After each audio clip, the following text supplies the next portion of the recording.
Welcome to the Dog Trainers Podcast, a podcast created by dog trainers for dog trainers or anyone who's ever fallen in love with man's best friend.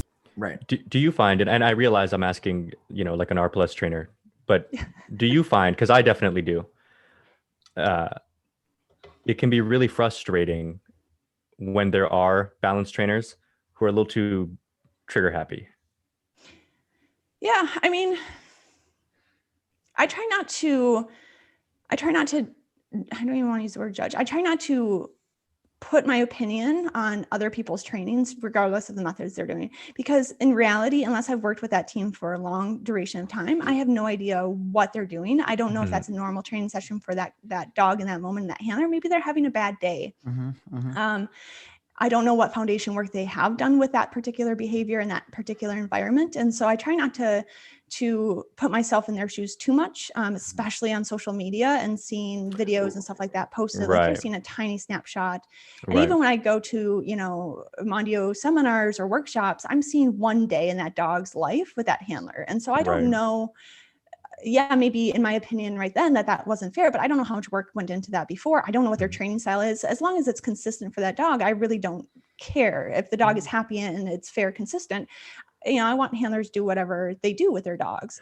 However, I do find that the more people I work with, the more they start to relax. Like the more they work around me, the more they start relaxing with their training. I start to see more the general tone, and it tends to not ever be as bad as that first judgment call that I make. And so that's why I've kind of just learned to sit back and just watch and just, give them the benefit of the doubt. Maybe it's a bad day, and then just watch them over time and develop a relationship with that handler and maybe help them later down if they ask for it. Yeah. You said something really cool earlier. You said I don't remember it 100% verbatim, but you said I don't plan my training session thinking that I'm going to use a correction later.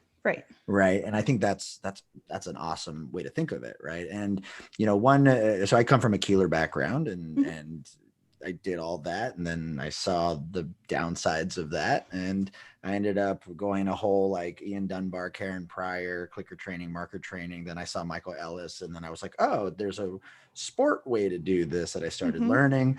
And to the point where at my kennel, I started, all food work course just so that we could get reps in and we could get conditioning in.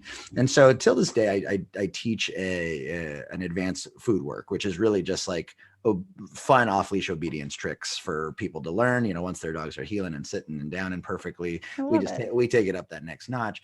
And one thing I learned was, in the controlling, our brains can get so programmed to think about what I'm going to control, right?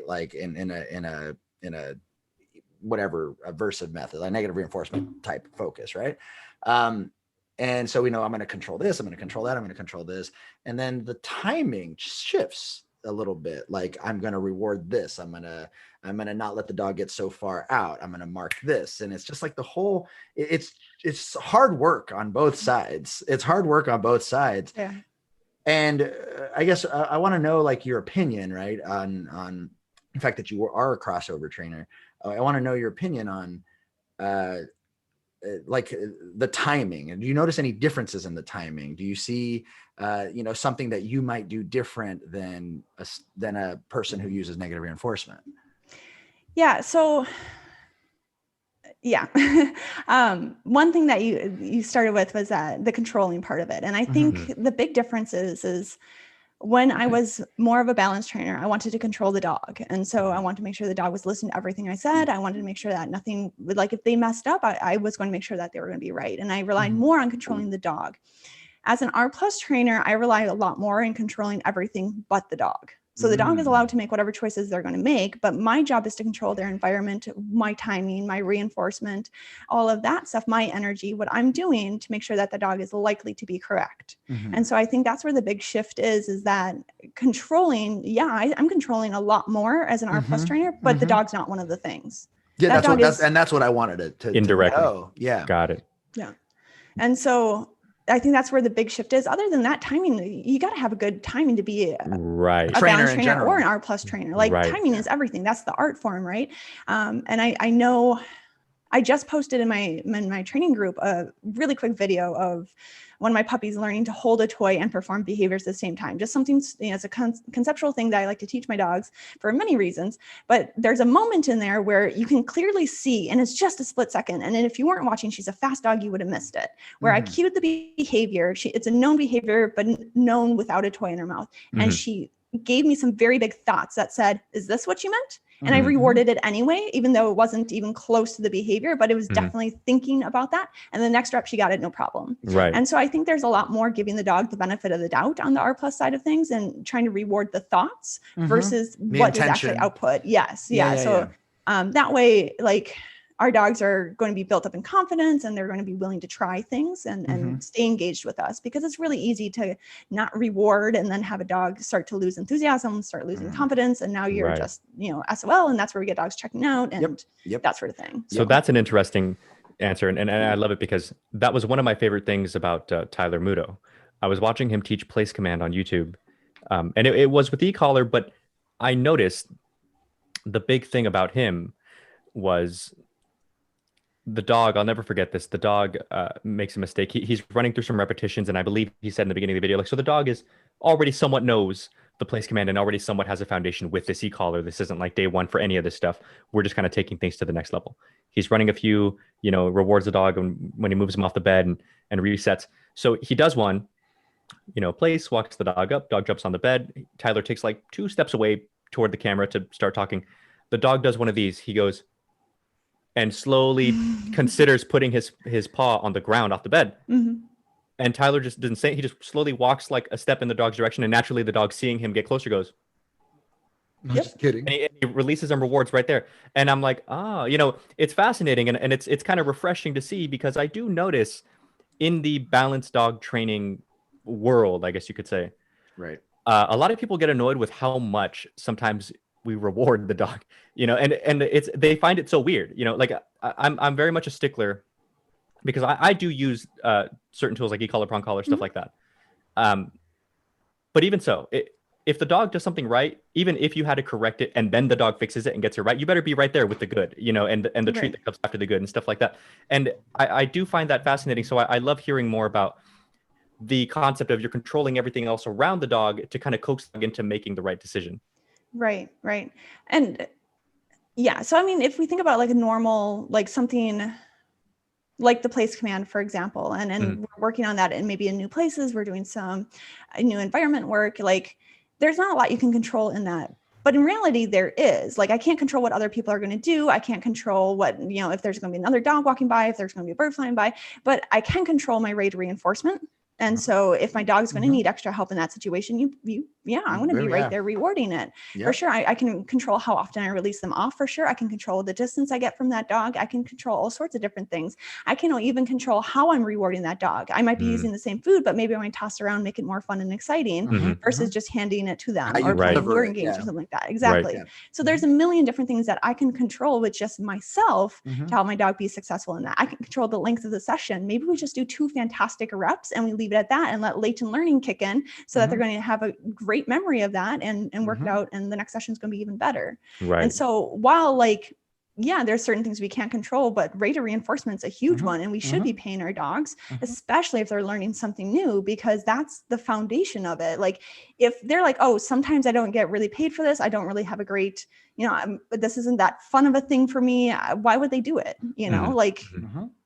I'd much rather have the dog go, yeah, heck yes, I want to go to my place. That's the best place ever. And I'll stay here for 45 minutes before you release me off, and have them be that choice, because then I won't have to use a correction if they're choosing that.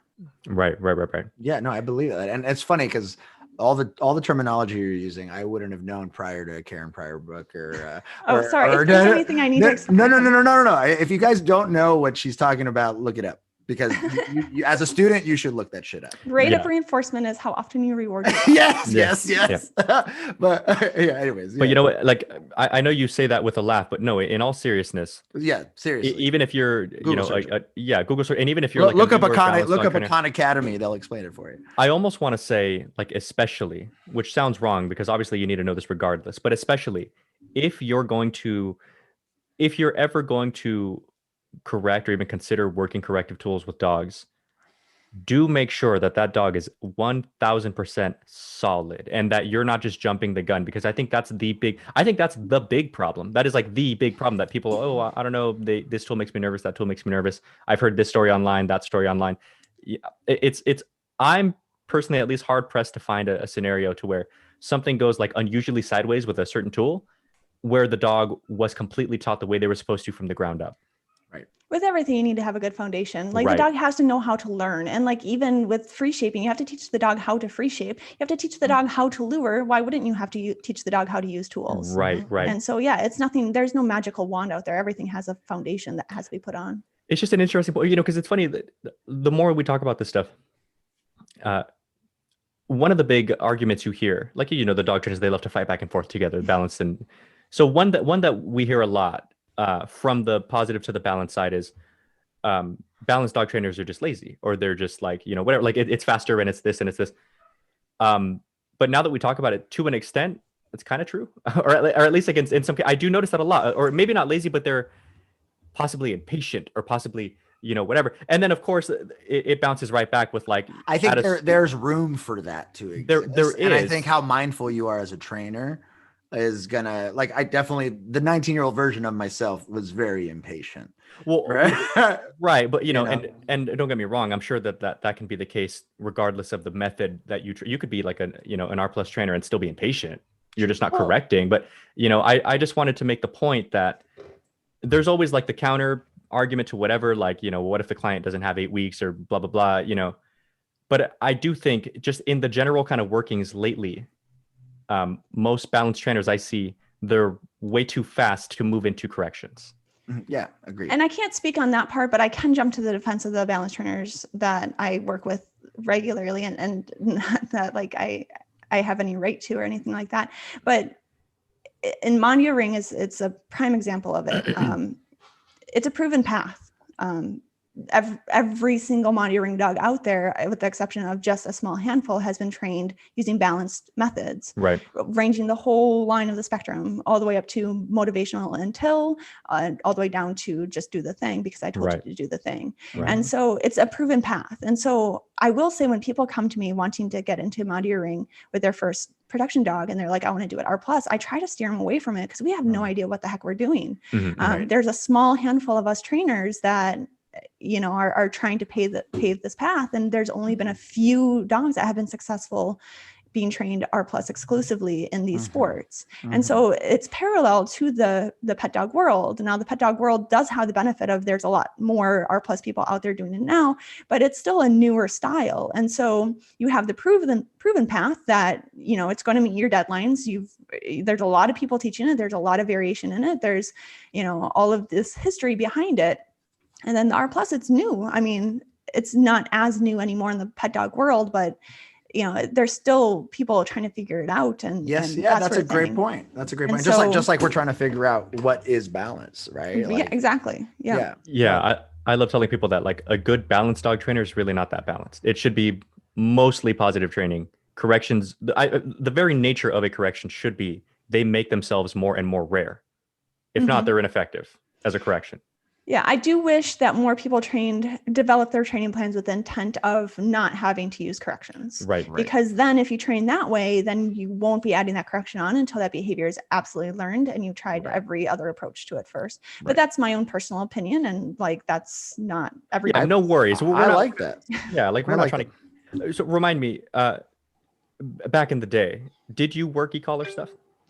I started to, and then I Not really? didn't. Okay. No. No There worries. wasn't good resources for me to learn the actual good foundation for it, and so I just never pursued it. Remind me what the rough time frame on this was. Like 2 years I attempted, and like it was here or there. No, When was it? Yeah. Early 2000s. Oh, okay. But like I just didn't reach out to. I didn't attempt to like learn. Well, I mean, you might not have learned anyway because trainers are so weird with like not giving out info and stuff like that.